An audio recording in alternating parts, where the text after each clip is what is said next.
Hey y'all, Pastor Sarah here. I just wanted to take a minute and talk to you about boundaries and the summer simplicity. As we started this journey, it became really clear really quick that we were going to have to set some good boundaries. We can't really simplify if it's only going to last for a day, right? Um, Naturally, then simplicity comes with boundaries. So we better define what boundaries are first. University of Illinois Chicago explains them as an individual line that defines what behaviors are acceptable for an individual.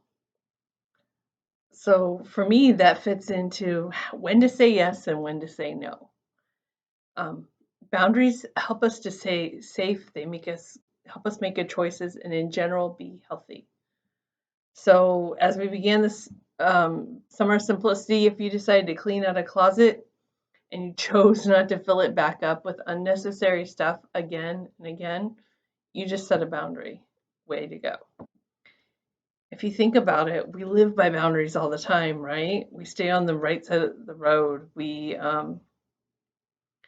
Driving laws are good boundaries, okay? When we choose healthy foods, we're following a good boundary. Um, when we follow the Ten Commandments, we're following good boundaries. If you think about it, even your clothes, even your home, those are all boundaries between you and nature and the elements outside. But but if we're honest, our own lack of boundaries can be why our life sometimes becomes chaotic.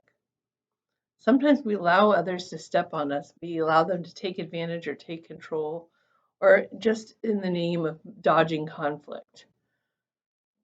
Or sometimes we ignore their good boundaries and we walk all over them, and that's just as bad, right? Sometimes we let addictions take advantage, and I'm not just talking about people who are addicted to drugs, but man, alcohol, sugar, shopping, they're all boundaries that probably should be there. Sometimes our own anxiety becomes a boundary problem because we don't keep it um, where we should. It's okay to be anxious and tell a child not to play by a fire.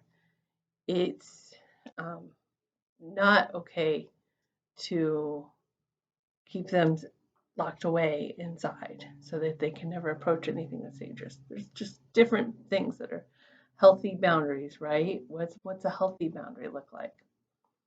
Um, we Another thing that really happens with us that is a boundary issue, we let society dictate our needs.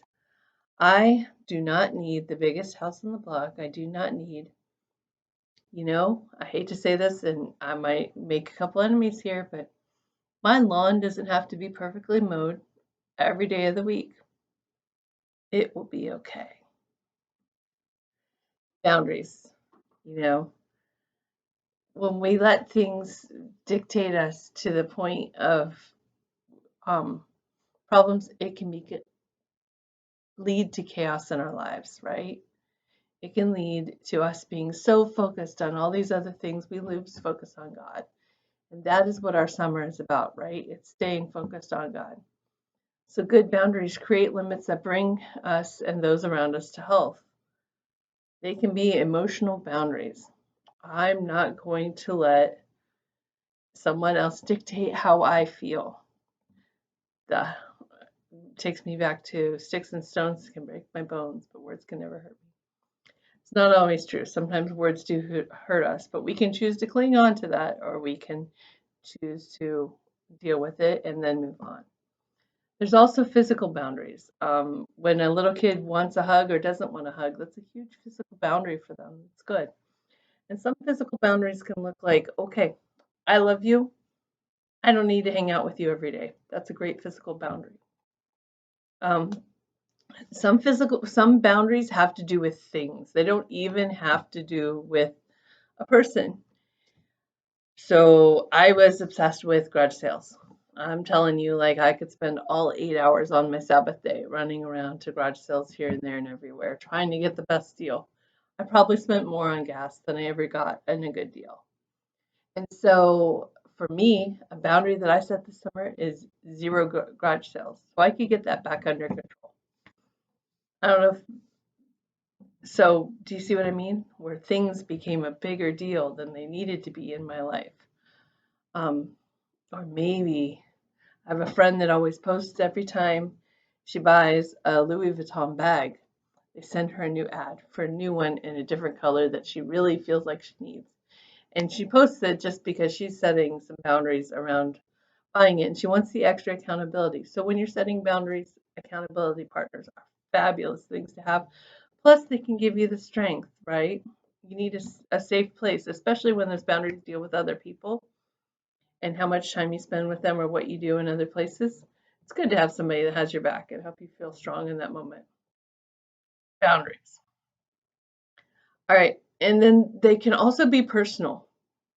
So for me, a personal boundary might be okay, I am not going to give up and eat more than one item that contains regular sugar daily, maybe weekly. Maybe that's the boundary I choose. That boundary doesn't affect anybody else, but it's still a boundary inside of me. And so we've got to we can set those. And then some boundaries affect those around you. Boundaries when it's an unhealthy relationship and you need to say, enough's enough. I can't be in this relationship every day. I can't talk to you 5 times a day. Or maybe you need to set a phone limit. And I will always be off my phone at 9 o'clock. Different boundaries. Or family boundaries, okay? Maybe there's phone free time from 6 to 8 o'clock while we eat dinner. I don't know what that looks like for you, but we work on some healthy boundaries. And then here's the thing. We are still humans. And we still make mistakes. We still step on our own toes, step on our own boundaries. And you know what? Just like God forgives us, we have to forgive ourselves. So I go into this knowing that I will make mistakes and also knowing the boundaries are for a season. Maybe I need to get my garage sale shopping under control, and so I take a year off of garage sales. Does it mean I'll never go to a garage sale again? Probably not. But it means that I know that this is something that has to get under control in my life.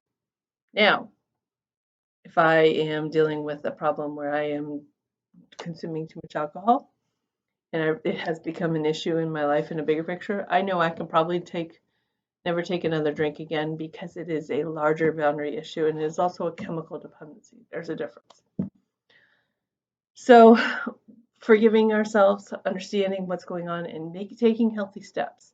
If you guys are looking for a healthy step after you watch this video, I would highly recommend signing up for Boundaries this fall.